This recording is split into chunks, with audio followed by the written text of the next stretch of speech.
mga kapatid,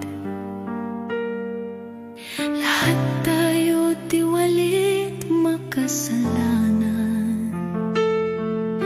Lahat tayo pantay-pantay, ngunit nasa iyo ang kooperasyon upang ikaw ay mabuhay. Tanggapin ang makapangyarihan sa lahat, siya na umaakay at gumagabay sa tao na laging naisasantabi ng lahat.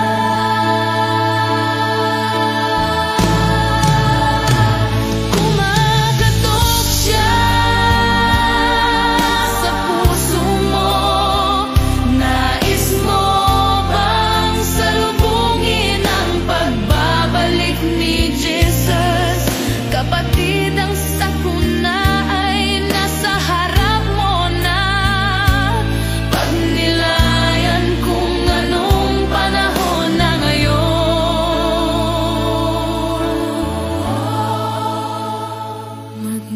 Magmadaling maghanap ng mga katotohanan. Amen.